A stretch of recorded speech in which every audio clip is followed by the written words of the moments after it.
मनोज जरांगे पाटील हे सध्या मुंबईमध्ये उपोषणाला बसलेले आहेत. त्यांच्याबरोबर जे मराठा आरक्षणातील जे बांधव आले ते सध्या माझ्यासोबत आहेत. दादा काय सांगाल तुम्ही? आम्ही सांगलीवरून आलो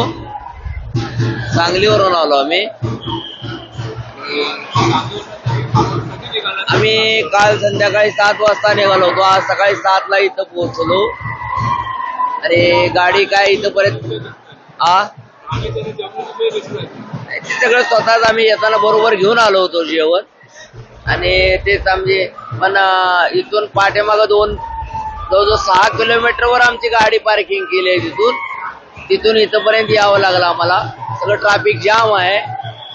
आणि इथं आता पाटील साहेब बसलेले आहेत उपोषणाला. आम्ही थांबलोय सगळीजण इथं. आम्ही सकाळी 9 पासून इथं थांबलोय. आता isakal.com आहे देशातील नंबर 1 ची मराठी न्यूज वेबसाईट. प्रत्येक अपडेटसाठी isakal.com ला नक्की भेट द्या.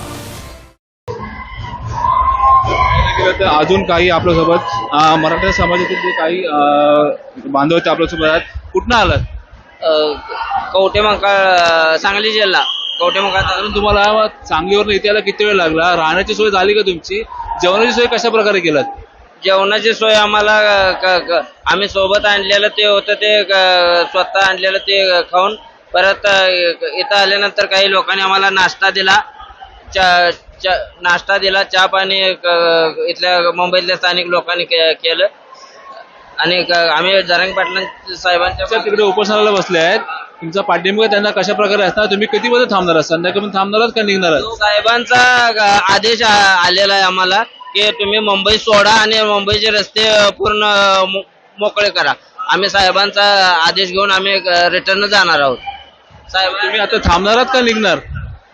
साहेबांचा आदेश आहे मुंबईत बाकी लोकांनी थांबू नका, रस्ते मोकळे करा. तुम्ही कुठनं आलात? आम्ही सांगलीवरून. जेवणाची कशा प्रकारे झाली का तुमची? आणि साहेबांचा आदेश आलाय मुंबई सोडण्याचा, तर तुम्ही तुमचं काय ठरवलं? जायचंय की थांबायचंय? आम्ही नाही जायचं ठरवले. जोपर्यंत साहेब इथून हलत नाही तोपर्यंत आम्ही निघणार नाही. जोपर्यंत आम्हाला आरक्षण मिळालंच पाहिजे त्याशिवाय आम्ही इथून हलणार नाही. आदेश तर आले आहेत. आता तुमच्या एका सहकार्यासाठी आदेश आले आहेत साहेबांचे मुंबई सोडण्यासाठी. पण आता तुम्ही अजून इकडेच आहात, मुंबई सोडणार आहात? आमची अशी मनस्थिती आहे की आम्ही जोपर्यंत साहेब इथून निघत नाहीत तोपर्यंत आम्ही इथून निघणारच नाही. जर तुम्ही रात्रभर थांबलं तर राहण्याची सोय आणि जेवणाची सोय कशा प्रकारे? आम्ही असं आहे इथं आम्ही बसू शकतो साहेबांच्या बरोबर. मागण्या नक्की काय आहेत तुमचे? आमचे काय आम्हाला आरक्षणच भाव. मागण्या कशा प्रकारे असतील?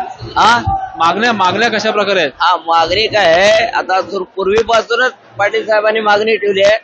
मराठा समाजाला, कुणबी मराठा समाजाला ओबीसी मधून आरक्षण मिळालं पाहिजे.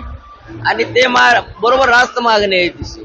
आजपर्यंत म्हणजे आरक्षण मिळालं नाही. ओबीसीच्या काही लोकांनी आरक्षण घेतलं, तिने आजपर्यंत त्या आरक्षणाचा लाभ घेतला.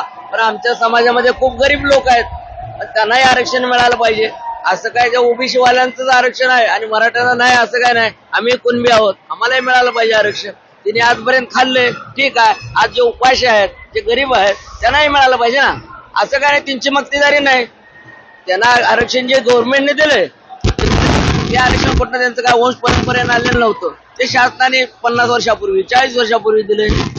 त्यावेळेला मराठा समाजाला आरक्षणाची जास्त गरज नव्हती किंवा त्यांना त्याची हे नव्हतं. आता त्यांना गरज आहे. आज गरीब लोक आहेत मराठा समाजामध्ये, वंचित आहेत, बेकारी भरपूर आहे. त्यांना या आरक्षणाची नितांत गरज आहे. तुम्ही कुठं आलात? सांगली. सांगलीवर आलात. आता पाटील आंदोलनामध्ये उपोषणाला बसले आहेत. तुमच्या देखील काय मागणी? ओबीसीतून आरक्षण मिळावं, त्याच मागण्या. ओबीसीतून दादा म्हणतील तसं.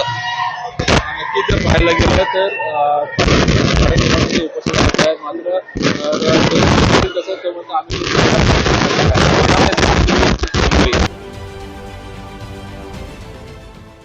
देश विदेशातील प्रत्येक घडामोडींचे लाईव्ह अपडेट मिळवण्यासाठी आता साम टीव्हीच्या सर्व सोशल मीडिया प्लॅटफॉर्मला लाईक, फॉलो आणि सबस्क्राईब करा. तसंच सर्व नोटिफिकेशनसाठी बेल आयकॉन प्रेस करायला विसरू नका.